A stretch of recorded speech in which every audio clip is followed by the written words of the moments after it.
বিধানসভায় সরকার বিরোধী বিধায়কদের প্রবল গন্ডগোলের জের প্রবল শ্বাসকষ্টের জেরে অসুস্থ হয়ে পড়েন মার্শাল দেবব্রত মুখোপাধ্যায়। সংজ্ঞা হারানোর পরেই দ্রুত চিকিৎসার জন্য পাঠানো হয় হাসপাতালে। চিকিৎসাধীন মার্শাল দেবব্রত মুখোপাধ্যায়ের খোঁজ নিলেন মুখ্যমন্ত্রী এবং স্পিকার। প্রবল শ্বাসকষ্টের জেরে অসুস্থ হয়ে পড়েন marshal Debabrata Mukhopadhyay. News room থেকে রয়েছেন আমাদের প্রতিনিধি দুর্গাদাস বন্দ্যোপাধ্যায়। দুর্গাদা, যে অসুস্থ হয়ে পড়েছেন মার্শাল দেবব্রত মুখোপাধ্যায় এবং তার খোঁজও নিয়েছেন মুখ্যমন্ত্রী ও স্পিকার, কি জানা যাচ্ছে তার শারীরিক অবস্থা সম্পর্কে? দেখো, তুমি জানো যে গতকাল বিধানসভার অন্দরে যেভাবে সরকার পক্ষ এবং বিরোধী দল বিজেপির বিধায়কদের মধ্যে তীব্র বাগ বিতণ্ডা এবং হই হট্টগোলের শুরু হয়, তারপরেই স্পিকার বিমান বন্দ্যোপাধ্যায়ের নির্দেশে 5 জন বিজেপির বিধায়ককে তিনি সাসপেন্ড করেন। তার মধ্যে অন্যতম ছিলেন শঙ্কর ঘোষ, বিজেপির পরিষদীয় দলনেতাও বটে।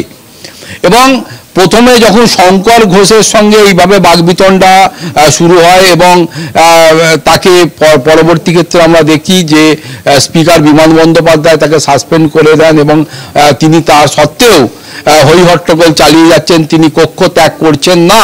এরকম পরিস্থিতিতে স্পিকার মার্শালকে নির্দেশ দেন, মার্শাল দেবব্রত মুখোপাধ্যায়ের নেতৃত্বে তার সহযোগী যে সমস্ত রক্ষীরা ছিলেন তাদেরকে নিয়ে তিনি এই শঙ্কর ঘোষের এই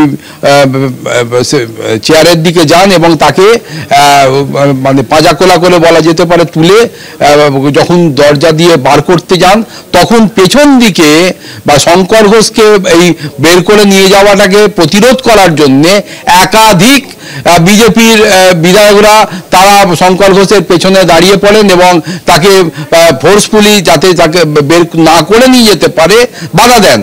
অন্যদিকে দেখা গেল এই দেবব্রত মুখোপাধ্যায় তিনি শঙ্কর ঘোষকে এক প্রকার জড়িয়ে ধরে যখন তাকে নিয়ে বের করতে যাচ্ছে, তখন তাকে বের করার সুযোগ করে দেওয়ার জন্যে এই দেবব্রত মুখোপাধ্যায়ের নেতৃত্বে পেছন দিকে যে সমস্ত রক্ষীরা ছিলেন, বিধানসভার নিজস্ব রক্ষীরা, তারা যখন প্রেসার দিতে শুরু করেন, এই দুদিকের প্রেসারে পড়ে শঙ্কর ঘোষ যেমন অসুস্থ হয়ে পড়েছেন, তেমন দেবব্রত মুখোপাধ্যায়ও কিন্তু প্রবল শ্বাসকষ্টের মধ্যে পড়েন এবং প্রায় 15 থেকে 20 মিনিট ধরে এই ঠেলাঠেলির মধ্যে পড়ে একদিকে শঙ্কর ঘোষ তিনি অসুস্থ হয়ে পড়ে, অন্যদিকে এই দেবব্রত মুখোপাধ্যায় মার্শাল তাকেও দেখলাম যে বাইরে বেরিয়ে এসে তিনি হঠাৎ সংজ্ঞাহীনের মতো হয়ে পড়েন এবং প্রবল শ্বাসকষ্ট চলছিল। যখন আমরা সেটা প্রত্যক্ষ করি, তারপরেই কিন্তু ডাক্তার ছুটে আসে এবং তাকে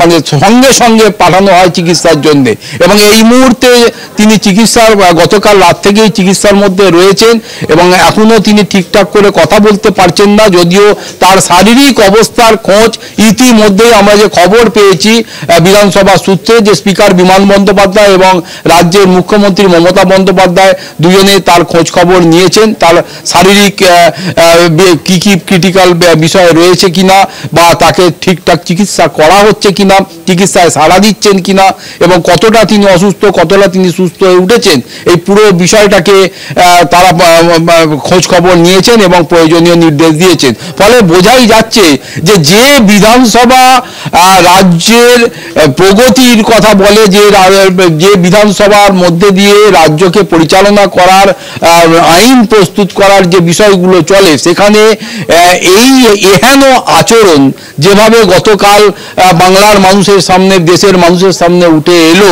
এবং একাধিক বিধায়ক থেকে শুরু করে মার্শাল থেকে শুরু করে একাধিক কর্মী তারা অসুস্থ হয়ে পড়েন, ইনজিওর্ড হলেন, এটা কিন্তু সংসদীয় গণতন্ত্রে মনে হয় না খুব একটা স্বাস্থ্যকর পরিবেশের সৃষ্টি করে। তাই প্রত্যেকে যাতে দ্রুত সুস্থ হয়ে ওঠেন এবং আগামী দিনে যাতে সুস্থ পরিবেশে বিধানসভা চলে, এই বিষয়টাকেই নিয়েই কিন্তু পর্যালোচনা করছেন রাজ্যের বিশেষজ্ঞ মহল। ধন্যবাদ জানাবো দুর্গাদাস। সরাসরি ছিলেন আমাদের প্রতিনিধি দুর্গাদাস বন্দ্যোপাধ্যায়। বিধানসভায় সরকার বিরোধী বিধায়কদের প্রবল গন্ডগোলের জের অসুস্থ হয়ে পড়লেন মার্শাল দেবব্রত মুখোপাধ্যায়।